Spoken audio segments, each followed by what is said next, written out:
as I told you earlier, a lot of these candidates are moving on from Nevada. Ted Cruz and Donald Trump still there. Trump wrapping things up earlier today with a stem-winding speech here, in which, when it came to Gitmo, he said maybe we should just let the Cubans handle this. Rick Santorum reacting to all of this at the same time. The former presidential candidate and senator now backing Marco Rubio in this race.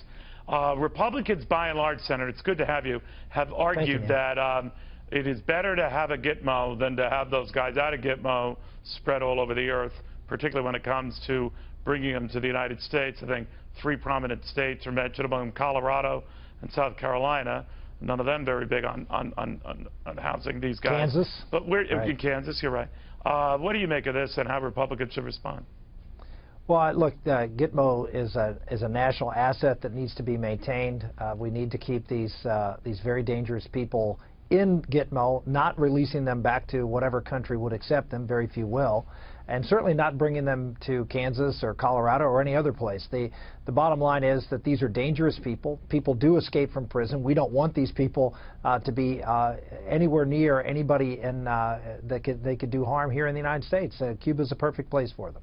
All right. The fear seems to be, though, that the president, at least in the eyes of Republicans, sir, that the president, if he doesn't get his way, will force it by executive action, empty the place out. Courts might later come back and say what you did was wrong. But those guys are out.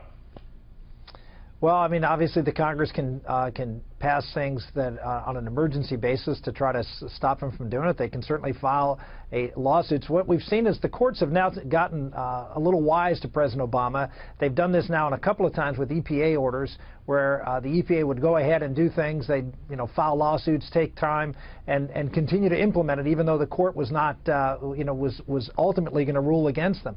Now the courts are granting stays. They're actually stopping the president from moving forward with some of these regulations. I think this could be another case where the Congress actually, if they did go to court, could be successful in stopping the president from doing something that could be against the national security of our country before the Congress can go around and pass a law. Why did you decide to back Marco Rubio? One of it is this. I think he's the strongest on national security. There's no question in my mind he has the most experience in this area. He served almost 6 years now on the Foreign Relations Committee. He's been on the Intel Committee, and he's been active in this area. He's been active in speaking out against radical Islam in particular. He's done some work on Hezbollah and stopping money and getting to Hezbollah. He's also taken an interest, not surprisingly, coming from Florida, in Central and South America. And that's one area that I talked about a lot on the campaign trail that we have ignored now for many, many years, 2 administrations, in my opinion. That is a festering problem on our southern border. And one of the reasons our southern border is in such bad shape is the problems going on in Central and South America. And he's taken a very active role in trying to thwart Venezuela, which is really one of the cancers that's spreading throughout the region. So again, I think he understands the threats that confront this country. And as far as I'm concerned, the most important issue a president deals with is national security, and he's by far the strongest on it. But you would be okay if it ends up that Donald Trump is the Republican nominee?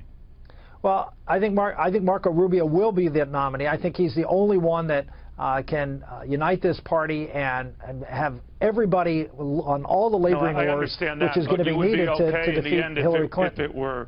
If it were Donald Trump, against your better hopes, but that ends up being the case. I've said from the very beginning I'm going to support whoever the Republican nominee is, but I'm going to make sure that that's Marco Rubio. That's what I'm all about. All right, Senator, it's always a pleasure. Thank you.